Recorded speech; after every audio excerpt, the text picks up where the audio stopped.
Iñaki Gabilondo. Son las 8:30 de la mañana. Las 7:30 en la Casa Museo de José Saramago, en Tías, Lanzarote. Buenos días, mundo. ¿Quieres un café?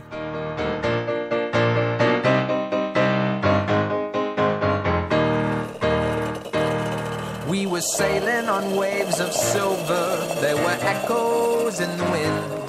When we raised our sails to capture them, the ship was lifted up and then it was sank.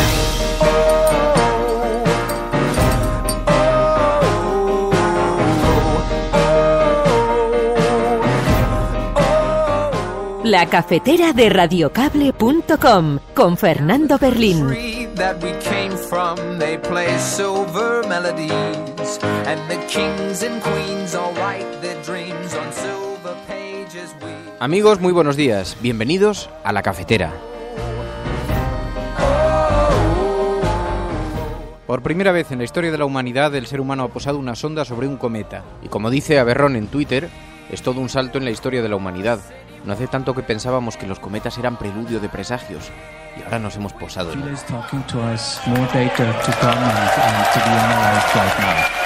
The flywheel is going down, which it should do, of course. We are there, it's done its job, we are on the comet. Y por cierto, el cometa tiene oscilaciones en el campo magnético que los científicos han descrito como una canción que suena así. Esto está pasando a 510 millones de kilómetros y mientras tanto en nuestro país somos tan pequeñitos. Rajoy convoca a la prensa, pero en realidad no dice nada nuevo, nada que no hubiera podido decir hace 3 días. Yo ya sé que otras personas hubieran querido que hubiera actuado de otra manera. No sé qué hubieran querido. Nadie se ha atrevido a decirlo exactamente. Yo creo que he sido sensato a la hora de tomar decisiones. Insisto, creo que a algunos les hubiera gustado que hubiese tomado decisiones más drásticas. Creo que he hecho lo que tenía que hacer. He cumplido mi obligación. Porque la proporcionalidad es muy importante y la mesura a la hora de tomar decisiones en la vida, en cualquier faceta de la vida. El presidente del Gobierno comparece de manera obligada, como siempre, a rastras. Ha tardado 3 días en comparecer y dar explicaciones ante el mayor desafío soberanista e independentista que ha sufrido nuestro país en la historia reciente. Y cuando ha comparecido, lo ha hecho para no decir nada. Su comparecencia ha sido decepcionante porque no aporta ninguna solución. Simplemente reafirma una posición que ha permitido, a la postre, en su estrategia me refiero, la celebración de esa movilización. El presidente Rajoy parece que ya 3 días después del 9 de noviembre se ha enterado de que hubo aquí en Cataluña un acto que fue en contra de la suspensión del Constitucional que él mismo había recurrido. Nos ha sorprendido que el señor Rajoy saque pecho de su no actuación en Cataluña. A mí me parece que en política hay algo peor que no actuar, que es decir que vas a actuar y no hacerlo.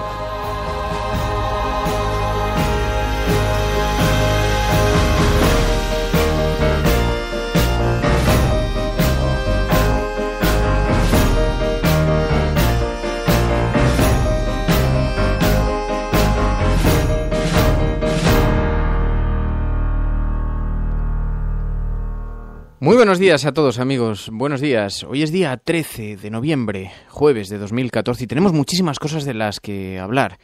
La primera y más impactante, en mi opinión, si habéis visto los informativos en estas últimas 24 horas, es que el ser humano ha posado una sonda en un satélite. Y es verdad que es todo un salto en la historia de la humanidad, de estos que singularmente pasan en un ticker en los telediarios, abajo, silencioso, mientras estamos oyendo hablar de fútbol o de cualquier otra cosa. Pero es todo un salto en la historia de la humanidad, como digo, porque es que es verdad que no hace tanto que pensábamos que los cometas eran el preludio de terribles presagios, y ahora nos hemos posado en uno. Así que es una noticia importantísima. Bueno, a lo largo de este programa vamos a ver también en qué temperatura se sitúa el termómetro de nuestros ciudadanos y quienes nos van a ayudar a entender, en nuestro focus group, que nos van a ayudar a entender la realidad. Escucharemos sus opiniones y, atención, ¿sabíais que el periodista Paco Lobatón sufrió una de las detenciones y los golpes de Billy el Niño en la DGS? Hoy que Argentina está reclamando su extradición, Lobatón lo va a recordar aquí en La Cafetera. Ahora lo vamos a hablar en unos minutos.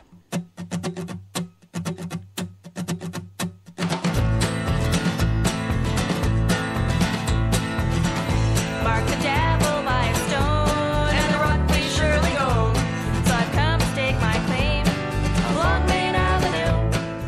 cualquier sistema que montéis sin nosotros será derribado. Ya os avisamos antes, y nada de lo que construisteis ha perdurado. Oídlo mientras os inclináis sobre vuestros planos. Oídlo mientras os arremangáis. Oídlo una vez más.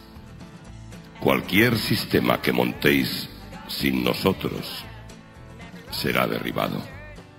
Tenéis vuestras drogas, tenéis vuestras pirámides, vuestros pentágonos. Con toda vuestra hierba y vuestras balas ya no podéis cazarnos. Lo único que revelaremos de nosotros es este aviso. Nada de lo que construisteis ha perdurado. Cualquier sistema que montéis sin nosotros será derribado. He dicho que la sonda se había posado sobre un satélite y se ha posado sobre un cometa, como bien sabéis. Me ha traicionado el subconsciente, pero ya ha estado Emilio Silva al quite enviándome un mensaje. Bueno, enseguida vamos a hablar con él. Damos en todo caso la bienvenida a PSV, Sander Deuda Odiosa, Guillem Salazar, Fran Pomares, Kake Rodríguez, Virginia Rodríguez, Bego Valencia, Maese Ciprés, Manolo Cas, Borja García Zapardiel, Daniel Riquelme, Anita Paul y tantas, Celemín, Dani Mateo, tantas y tantas personas que se incorporan ahora en directo. Y, por cierto, damos las gracias a Fran Pomares porque hoy este programa también se va a emitir en directo en el portal web en latele.es. Y muchas gracias, Fran. Ese se incorpora a la resistencia.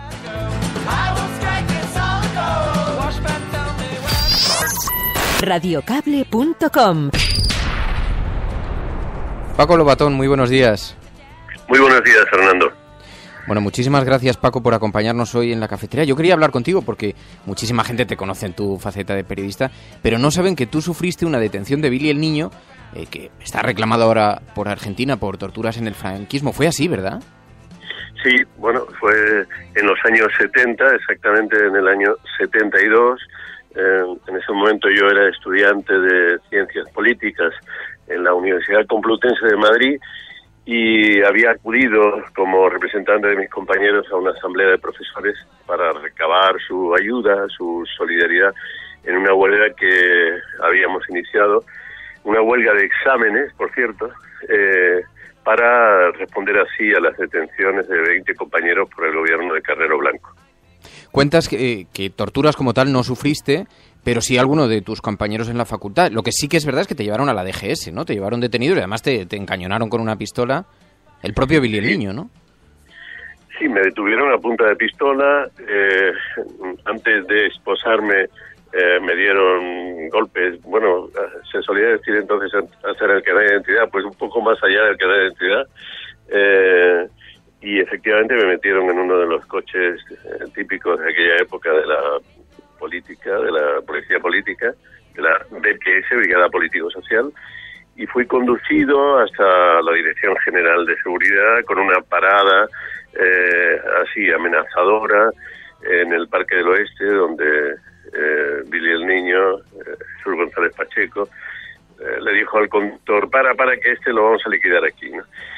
Bueno, esa simpática frase estaba acompañada de golpes persistentes con una porra desplegable que él usaba de forma sistemática contra mi pecho, además informándome de que se le habían regalado sus amigos italianos, así le llamaba él a los una organización extremista, fascista italiana, que ahora mismo no recuerdo cuál era. Y efectivamente, al llegar a la Dirección General de Seguridad, pues se levantó un atestado de la situación en que había llegado y, bueno, eso dio base luego para que el niño fuera llevado a un primer juicio, ¿no? Sí, eso te iba a preguntar, porque aquello tuvo consecuencias legales para él, pequeñas, menores, pero tuvo que presentarse en un juicio que en aquella época supongo que sería toda una sorpresa para gente que pensaba que vivía rodeado de tanta impunidad, ¿no? Sí, si se compara lo que le pasó a otros compañeros, ¿no? Que yo si si ahora cuando me han llamado algunos colegas ha sido sobre todo por reivindicar la imagen de esos compañeros que sí sufrieron una tortura tremenda, si se compara con la respuesta legal, entre comillas, que entonces tuvieron esos comportamientos. La mía fue sorprendente porque efectivamente fue convocado a un juicio y fue condenado a no sé cuánto, si era un día o algún día más sin empleo ni sueldo, y a una multa creo que de 1.000 pesetas de la época, ¿no? Tú tuviste bastante suerte dentro de lo que pasaste, pero hubo compañeros tuyos que sufrieron realmente torturas muy serias dentro de la DGS, ¿no? Sí, tortura muy seria y, bueno, corrió su vida, corrió un riesgo cierto, no es literatura, es real, ¿no? Sobre todo hay el caso de un compañero que fue suspendido de un hueco de escalera y le dijeron o cantas o caes, ¿no? Este seguramente es el caso más parecido a lo que había pasado no hacía demasiado tiempo con otros estudiantes como Ruano, en fin, y luego yo tengo un compañero muy cercano, vamos, concretamente Miguel, un compañero de mi propia facultad, a quien le hicieron unos destrozos tales en los pies que estuvo un mes en la enfermería ya de la cárcel sin poder ponerse de pie, aparte de hacerle todas las técnicas de torturas conocidas, ¿no? El pato, el quirófano, en fin, una auténtica barbaridad, un ensañamiento incalculable, ¿no? Es decir, que hay en ese comportamiento no ya una policía que tiene que obtener información, se supone, ante peligrosísimos líderes estudiantiles, sino un ensañamiento tremendo. Tú te marchaste de España, ¿no? A continuación, al poco tiempo. Claro, porque, bueno, yo salí en libertad provisional después de estar un mes y medio. Se le llamaba arresto sustitutorio, arresto gubernativo sustitutorio o algo así. Estuve un mes y medio en Carabanchel y salí a espera de juicio. Cuando el juicio se celebró, entre unas cosas y otras, pues me pedían más de 5 años, con todos los cargos imaginables, y coincidía además con el inicio del servicio militar obligatorio por entonces, ¿no? Con lo cual yo tenía por delante un panorama de 5 o 6 años, ¿no? De estar fuera de la circulación o entre rejas o entre, en fin, debajo de un uniforme, pero con unos antecedentes que no eran precisamente los mejores para ir a la Bili, ¿no? Y entonces sí, tomé la decisión de marcharme. Lo hice para intentar seguir contribuyendo un poco a la lucha por la democracia en nuestro país. Y de verdad que creo que sí, que cumplí ese objetivo en un lugar como Suiza, concretamente la ciudad de Ginebra, donde el grupo de emigrantes españoles de larga duración era de más de 20.000 personas, ¿no? Entonces ahí me integré bien y fue una etapa intensísima de mi vida. Es llamativo, ¿no? Porque ahora que se revisa, se mira hacia atrás, pero nunca se mira con suficiente justicia aquellas situaciones que pasasteis vosotros con enormes dramas personales en muchas ocasiones, ¿no? Y con una cierta injusticia también al mirar desde este lado. Paco, ¿y no tuviste problema en abandonar España? ¿No tuviste dificultades para salir? Hombre, había que buscar ayuda y yo la tuve muy buena, por cierto, de compañeros precisamente de Suiza, que consiguieron preparar un buen pasaporte donde yo tenía toda la pinta de ser un profesor suizo, pero bueno, de toda la vida, ¿no? Entonces, gracias a eso pasé la frontera, no sin un susto tremendo, porque las fronteras no eran como ahora, había una petición de documentación y un registro exhaustivo, y nosotros, a pesar de que circulábamos solo 3 personas y todo, pues te pinta eso joven, ¿no? Yo tenía a la sazón, pero yo creo que 20 años, ¿no? Una cosa así. Pues fuimos interrogados y yo cometí la imprudencia de decir alguna que otra palabra en francés y recibí un codazo de uno de mis compañeros porque debía ser un francés por aquella época horroroso. Bueno, seguro que era mejor que los del Guardia Civil que te estaban preguntando. Bueno, y quizá eso me salvó, ¿no? Pero bueno, luego, con una sonrisa, pero no era fácil decir, ahora estoy cruzando la frontera y no sé cuándo voy a volver a mi país, no sé cuándo voy a volver a ver a mi familia. Yo había dejado a mi padre, que por entonces acababa de sufrir un infarto, que además no era el primero, en fin, yo estaba haciendo esa reflexión. Y luego la tuve que hacer muchas veces, porque es muy distinto decir, oye, me marcho porque voy a estar una temporada para hacer tal o cual cosa, o me marcho, pero no sé cuándo voy a volver, ¿no? Entonces, experimentar en carne propia el sentimiento del exilio, pues es algo, en fin, que no es deseable, ¿no? No es deseable. Paco, Interpol está reclamando ahora la detención de exaltos cargos franquistas. No es el caso de Billy el Niño, que ya hubo una reclamación anterior. Pero tú, cuando ves estas noticias, ¿qué piensas? ¿Crees que España debería extraditar a estas personas? Vamos a ver, yo creo que lo que está haciendo la justicia argentina, bueno, es una reclamación de justicia universal, tiene todo el sentido del mundo. Y yo creo que la justicia española debería ser sensible a eso y facilitarlo. Yo creo que esas personas reclamadas deberían dar la cara, deberían explicar. Si sienten que no tienen implicación, que lo expliquen, a ver cómo lo explican. Porque la historia no se puede resolver sin memoria. La memoria, para que sea congruente y para que permita construir futuro, tiene que incorporar la justicia, ¿no?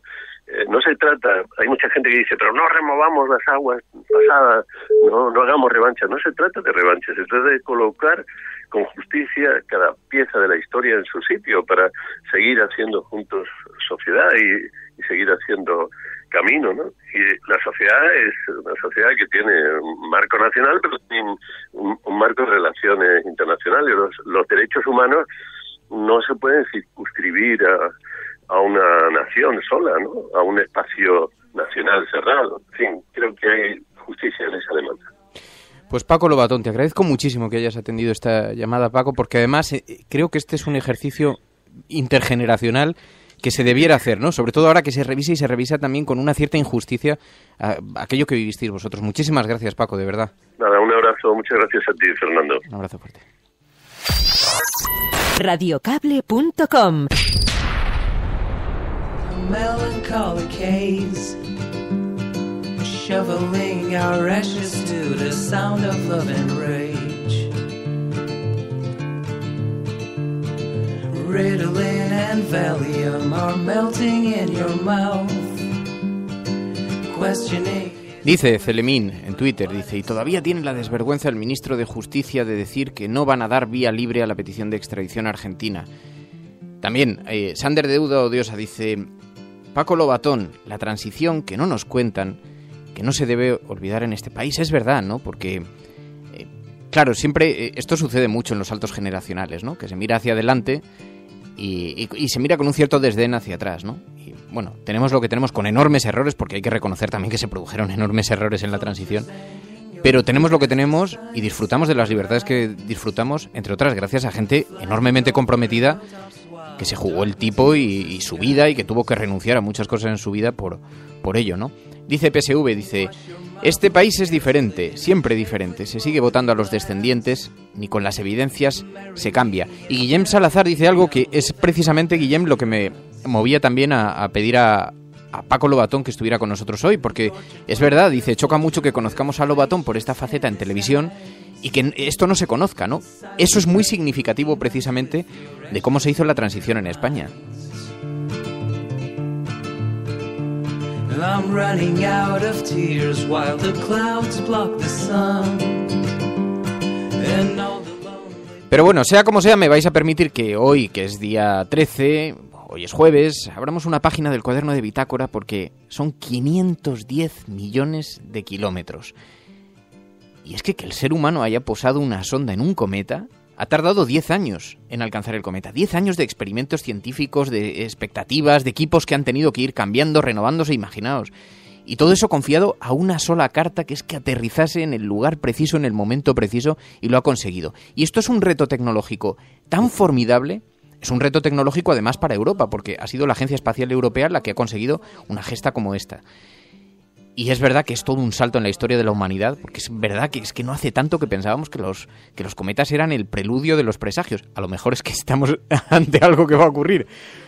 Pero nos hemos posado en uno. Y mientras tanto, mientras eso ocurría, se estaba escribiendo esta página de la historia. Bueno, aquí las portadas de los periódicos, mientras tanto, ancladas en las historias pequeñitas, en estas que nos parecen tan importantes, la corrupción, consultas, reacciones políticas, que no digo que no sean importantes, pero fijaos que es que nada de lo que ocurrió ayer, nada en lo político, aporta nada novedoso a lo que sucedió el domingo, y aún así están ocupando las portadas de toda la prensa, ¿no? Sabéis que compareció Rajoy, obligado, después de 3 días de silencio, estuvo a punto ni siquiera de hacerlo, porque se iba de viaje a Australia y se esperaba que la única comparecencia de Rajoy iba a ser el domingo, pero la presión de los medios diciendo, oiga, usted tendrá que aparecer, le forzó a hacerlo. Pero no dijo nada nuevo, nada que no hubiera podido decir el mismo domingo. Y eso por no olvidar las contradicciones tan evidentes en las que está incurriendo el gobierno, porque por una parte nos insiste Sánchez Camacho en lo de que el domingo fue una pantomima, una farsa, que no tiene ningún tipo de validez, dice Mariano Rajoy, y sin embargo el gobierno está apretando a la Fiscalía para que emprenda acciones legales, que nadie sabe muy bien ni en qué consisten, ni sobre todo qué recorrido real tienen. Porque si fue una pantomima, ¿cómo recurrirla? ¿Por qué recurrirla? Contradicción. Y mientras tanto, a 510 millones de kilómetros el ser humano se ha posado sobre un cometa. Estás escuchando Radio Cable y si lo estás haciendo, eres la Resistencia. Y no estás solo.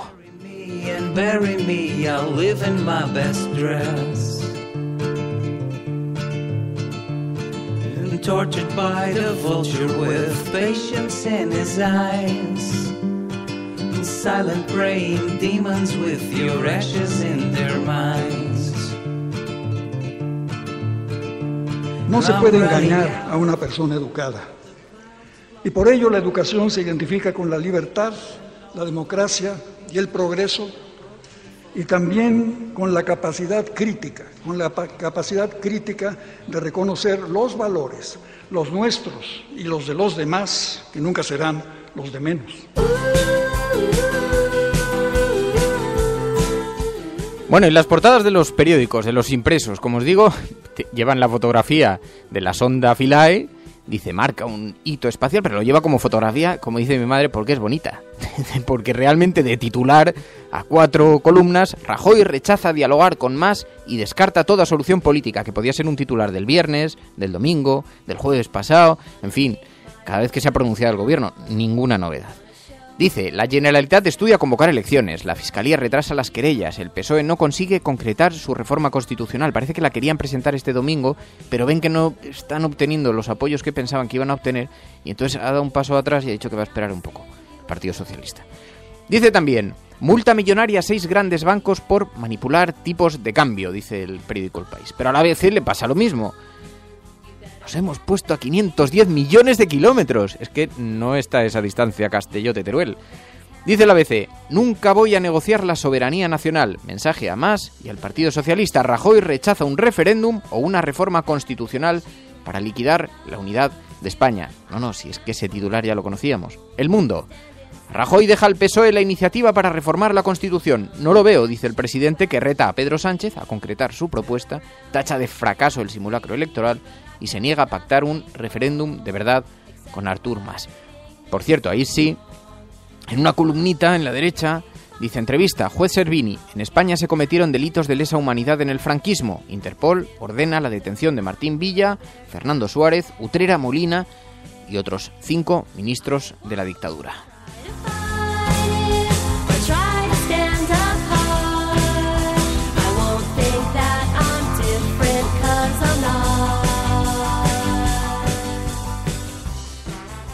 El periódico La Razón dice, palabras de Rajoy, Mariano Rajoy con el puño firme, apretado, mirando hacia el auditorio y dice, Rajoy, hemos defendido la legalidad con proporcionalidad. El presidente asegura que no permitirá que se celebre un referéndum de verdad ni que se haga una reforma de la Constitución que liquide la soberanía nacional. En honor a la verdad voy a decir que como hay tantas presiones, se están produciendo tantas presiones ahora mismo contra el gobierno, voy a decir que en honor a la verdad, la actuación del gobierno durante el fin de semana ha sido la única admisible, porque es que todavía es que ayer escuché en una tertulia todavía hay gente que está pidiendo que se metan los tanques en Barcelona. Y me parece un gesto de bastante prudencia que se dejase celebrar esa consulta, porque de otra manera, primero, la fotografía, tal y como la describió Artur Mas, y tenía toda la razón, reconozco su capacidad de análisis de la prensa internacional, porque un guardia civil llevándose una urna saliendo de un colegio electoral, lo describas como lo describas, es una fotografía de portada en The Guardian. Y el que no lo quiera ver es que está en otro planeta. Pero aún así, ¿qué esperaban? ¿Qué esperaban 2 millones de personas en la calle? Si es que solo, aunque hubiera sido uno, aunque se hubiera falseado el número de votantes, 2 millones de personas movilizadas por una organización política, es una capacidad que desde luego Rajoy en este momento, si quisiera, ni siquiera tendría. Por lo menos un poco de respeto, pero en todo caso, ¿a quién se le ocurre que esto se resuelve por la fuerza bruta, ¿no? Hay que ser un auténtico cafre. Pero bueno, como este país es así, pues tampoco nos sorprende.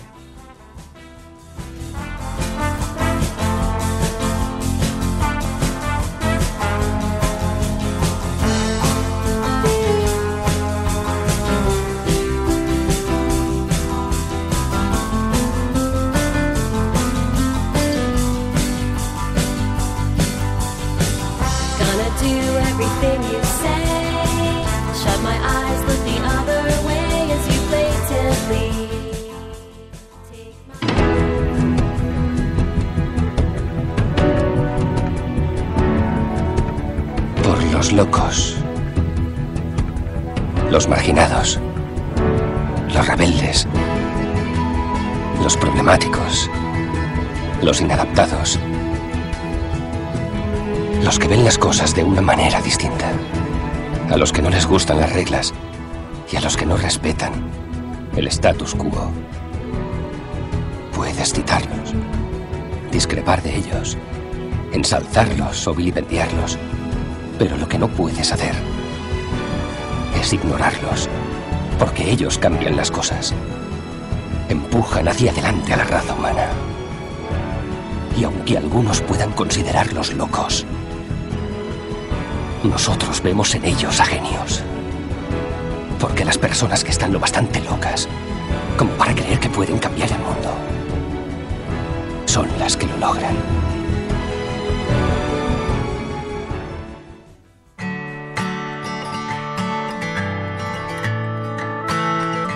Bueno, y antes de que terminemos, me vais a dejar que os avance otro asunto, porque hoy se presenta en Madrid una plataforma tecnológica para estudiar las opiniones de las redes sociales y poder extraer así barómetros de opinión. Y hoy además nos van a dar algunas pinceladas de uno de estos primeros barómetros. Borja González, de Mendoza, muy buenos días. Hola, muy buenos días. Borja, creo que lo presentáis ahora por la mañana y creo que en este primer estudio del que vais a dar alguna pincelada hoy se recogen algunas de las preocupaciones que manifiestan los ciudadanos y, como es natural, es la corrupción la gran preocupación, ¿es así? Sí, así es. Nosotros hemos realizado un estudio basado en 5 millones de comentarios y en 1 millón de usuarios únicos, y una de las cosas que hacemos a través de nuestra tecnología es identificar automáticamente la temática de cada una de las frases de los comentarios que realizan los usuarios espontáneamente. Y la corrupción, evidentemente, es una cosa bastante intuitiva si salía como el tema que más preocupa a la ciudadanía, seguido también del empleo y, por supuesto, también de una cosa más puntual como ha sido el ébola, porque al final el periodo que estamos presentando hoy es un estudio entre septiembre y octubre. Oye, es un análisis importantísimo porque son 5 millones de comentarios. Vais a presentar estos estudios, estos barómetros con una cierta frecuencia y, oye, supongo que entre todo el análisis, entre todo el volumen, da que pensar sobre cómo utilizan la tecnología los partidos políticos, porque lo que es evidente es que ya es una fuente de análisis como otra cualquiera para un partido político. ¿Quiénes son los partidos que mejor están utilizando las redes sociales según estas percepciones? Bueno, a raíz de este primer estudio y también de monitorizaciones y estudios que hemos hecho nosotros en el pasado, porque hemos trabajado con partidos políticos, partidos como Podemos o Ciudadanos son los que, por los datos que nosotros recogemos, podemos inferir que están utilizando el canal social de una manera más eficaz. Es evidente que, y es así como pensamos nosotros como especialistas en redes sociales, que las redes sociales transforman las reglas del juego, no solo en política, sino en muchas otras industrias, desde el punto de vista en que la comunicación deja de ser unilateral, deja de ser una comunicación tradicional y que tiene dos sentidos, ¿no? Entonces, nosotros pensamos que es importante aproximar toda esta información y facilitarla a la clase política para que pueda utilizarla como instrumento para hacer nueva política, ¿no? Borja, presentáis la tecnología hoy y me interesaba mucho que estuvieras con nosotros en el programa porque además lo presentáis en un formato muy novedoso, en un debate que van a participar diferentes representantes de diferentes fuerzas políticas que va a tener lugar hoy en la Agencia EFE, que seguro que va a dar que hablar. Y habéis sentado a diferentes políticos, ¿no? Sí, es así. Nosotros queremos, ante todo, dar a entender que somos un espejo, que nos dedicamos a medir, que los datos se extraen de la manera más neutral, y lo que hemos querido hacer es compartirlo con las 6 fuerzas políticas nacionales de mayor peso, que son Ciudadanos, UPyD, Podemos, Izquierda Unida, PSOE y PP. Las 6 fuerzas vienen representadas, desde Daniel Sánchez, por ejemplo, Ramón Marcos, que son candidatos a Madrid o precandidatos a Madrid, hasta Eduardo Fernández, que es el responsable de redes sociales de Podemos. Y lo que queremos es compartir la información que hemos extraído y establecer una mesa redonda en donde vamos a poner encima de la mesa precisamente un poco este debate, ¿no? Cómo debemos utilizar las nuevas tecnologías, cómo las podemos aprovechar, por un lado en la clase política para tener información lo más veraz posible y lo más ágil posible. Al final este tipo de encuestas, además de lo que es el baremo mensual, permite tener información día a día y por otro lado también dar a entender a la ciudadanía que sus opiniones, su participación es útil y que no cae en saco roto, sino que hay alguien que lo recoge y lo convierte en información que dará a los propios partidos políticos. Bueno, muy interesante porque además, claro, aquí en España todavía nos sorprenden estas noticias, tecnológicamente nos llama la atención, pero ya sabemos que son decisivas, tanto estas herramientas de análisis como el propio comportamiento de los partidos en las redes sociales, son decisivos para los resultados, como se ha demostrado en las elecciones norteamericanas. Borja González de Mendoza, te agradezco muchísimo, de verdad, que hayas accedido a participar justo antes de esa rueda de prensa. Muchísimas gracias por estar con nosotros en la cafetera, Borja. Un saludo. Gracias a vosotros, cuando queráis. Un abrazo, adiós. Un saludo.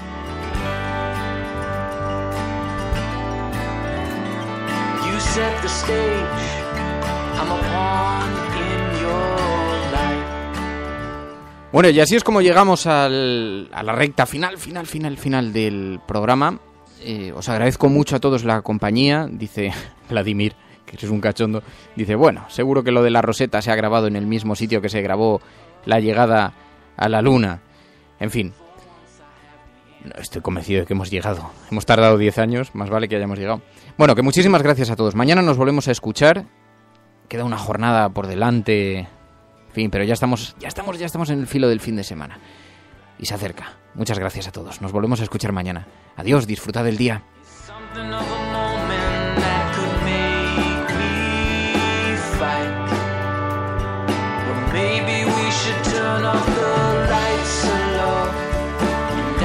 Se o que se ha dicho é realmente interessante, entonces que se valore,